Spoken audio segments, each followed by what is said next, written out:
A nossa equipe foi até a Praça da Liberdade, aqui em Belo Horizonte, visitar a exposição Por Onde Andei, que faz parte do projeto Foto em Pauta. Gente, a ideia é trazer aqui para Belo Horizonte as figuras mais relevantes da produção fotográfica brasileira.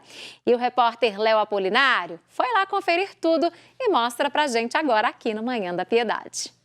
Olá, bom dia a todos que estão acompanhando o Manhã da Piedade. Hoje a nossa equipe está aqui no Memorial Minas Gerais Vale para acompanhar a exposição Por Onde Andei. Essa exposição de um fotógrafo baiano que percorreu todo o interior da Bahia para mostrar a religiosidade popular. Nós vamos conferir de perto essa exposição e você é o nosso convidado.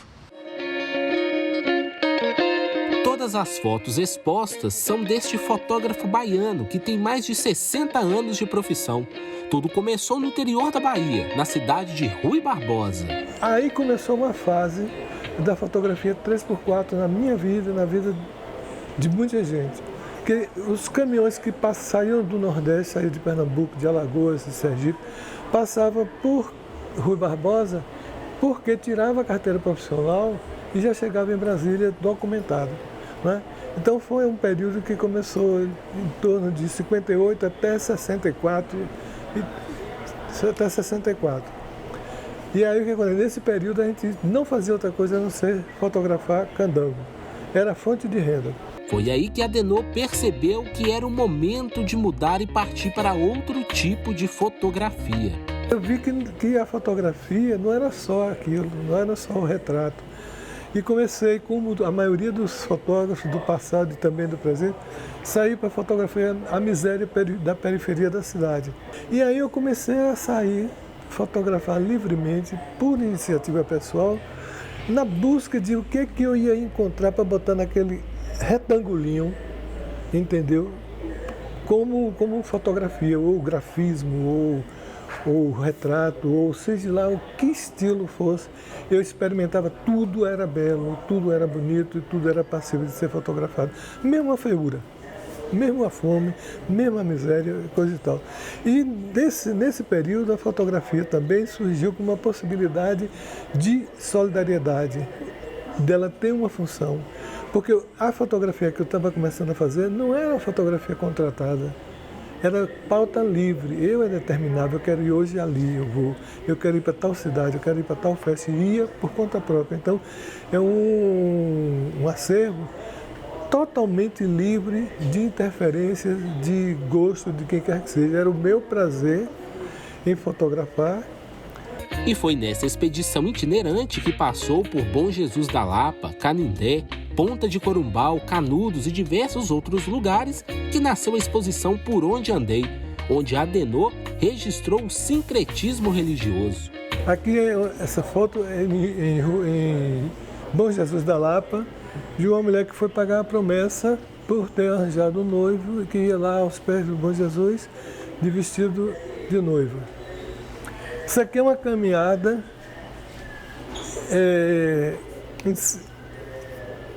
em Santa Brígida, em homenagem a um beato que considero ele muito mais interessante do que o de Canudos, certo? E que eles saem assim, chegam na cidade às 6 horas da manhã, todo mundo vai participar. Ele desloca para uma comunidade a 20 quilômetros, ou de 20 a 40 quilômetros, e de lá eles saem em procissão com o santo São Gonçalo, e nessa não tem não, infelizmente não tem, mas como uma foto do beato desse tamanho aqui, ó, entendeu? Do beato e da beata. Eles andam isso de uma em uma hora, um grupo folclórico se apresenta em torno dele, que é um grupo de pessoas que compõem a própria caminhada. Iemanjá, num evento de nome O Milagre de São Roque, perto de Salvador. Isso aqui estava como ex-voto. Alguém foi pagar uma promessa e levou. Ou seja, o ex-voto é aquilo que a pessoa imagina e faz. Não é um padrão que tem que ser uma cabeça, que tem que ser uma bola, um peito, ou seja lá o que for. A exposição marca a volta do projeto Foto em Pauta, que há 18 anos traz para Belo Horizonte as figuras mais relevantes da produção fotográfica brasileira. Foto em Pauta é um projeto bem simples, a gente traz alguns artistas da fotografia para apresentar através de projeção e conversar com o público. Então é uma oportunidade que as pessoas têm de conhecer o fotógrafo, né, ou a fotógrafa, além das imagens, né, assim, conhecer o personagem, o que o motiva para trabalhar, como ele trabalha. Então é um projeto muito vitorioso. A gente acabou depois chegando a produzir um festival em Tiradentes, que nós já estamos aí com 12 anos também no festival, baseado nessa experiência da troca interpessoal, do encontro.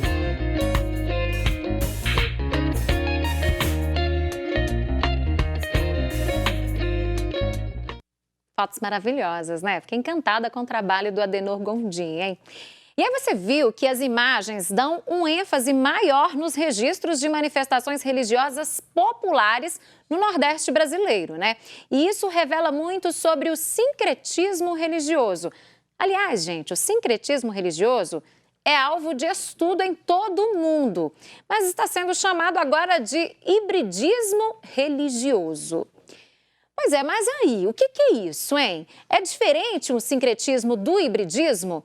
Para responder estas dúvidas, o querido repórter Marcelo Silveira, ele foi conversar com o doutor no assunto e traz para a gente estes e outros esclarecimentos aqui no Manhã da Piedade, né, Marcelo? Bom dia de novo para você que está de volta aqui no programa.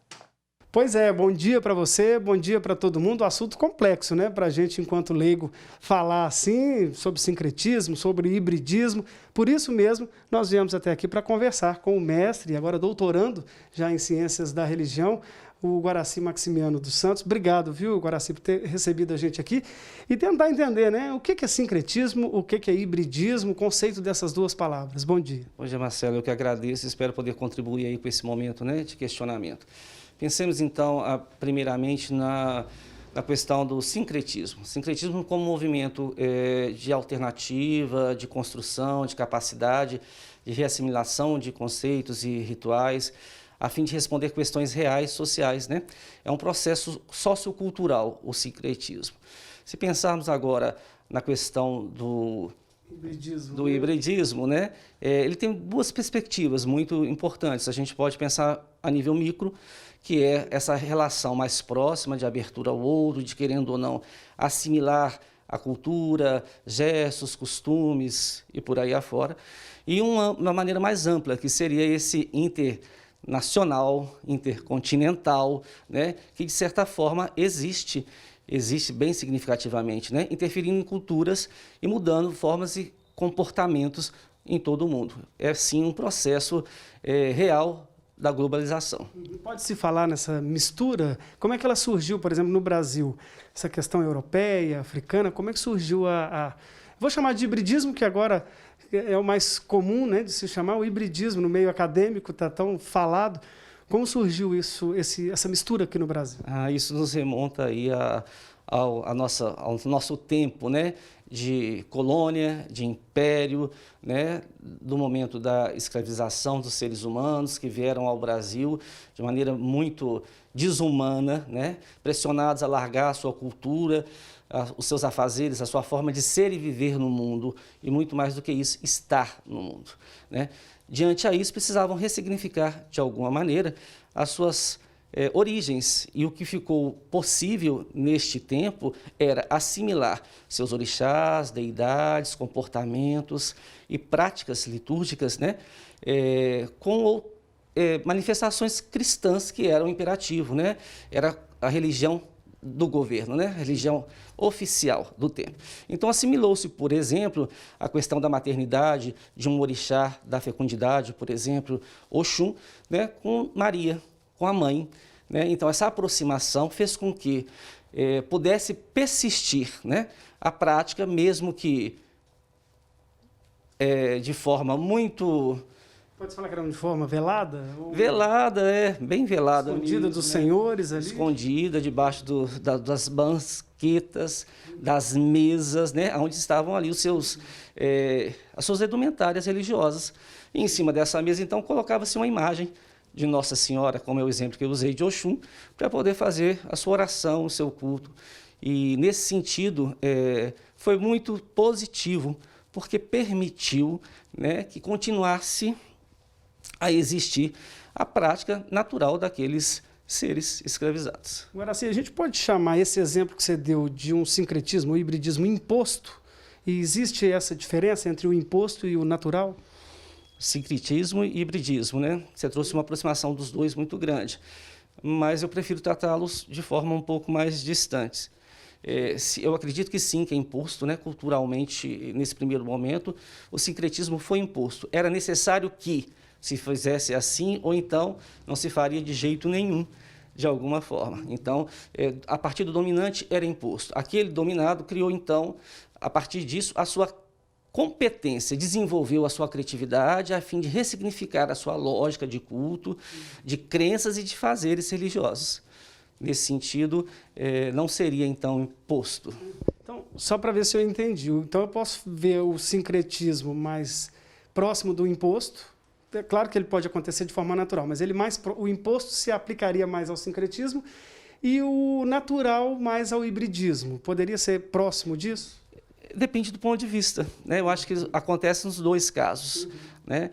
Se entendermos que hoje o sincretismo não é algo imposto, mas sim socialmente e culturalmente aceito e organizado e funcional, né, aos tempos de hoje, beleza, tudo bem. Se pensarmos, então, naquele primeiro tempo, era imposto de alguma forma, né? Não teria uma outra alternativa.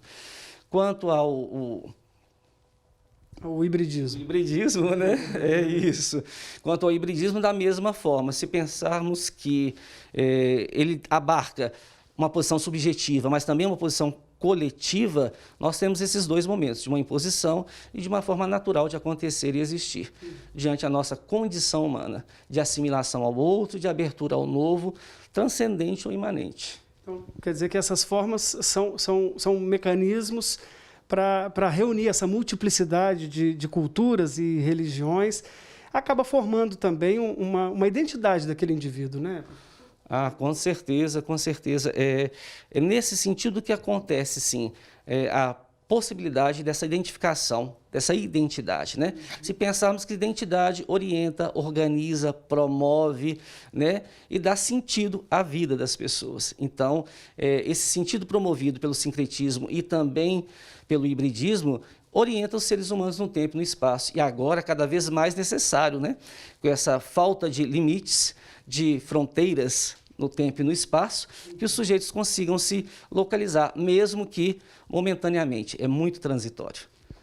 Para a gente encerrar, assim, só para perpassar por isso, qual que é a importância disso para o indivíduo, claro, para ele se encontrar, né, de uma certa forma, e a importância dessa identidade de forma social, de forma grupo, se ver em algum grupo, se ver de alguma forma com um pouco de cada coisa, qual que é a importância disso?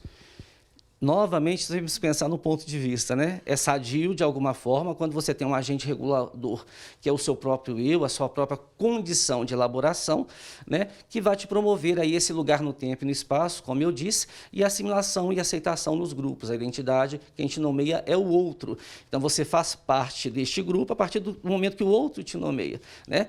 Poderia ser negativo se a gente pensasse que o sujeito se perde nessa loucura de identidades várias, representa vários papéis na sociedade, cada um com uma atitude e um comportamento.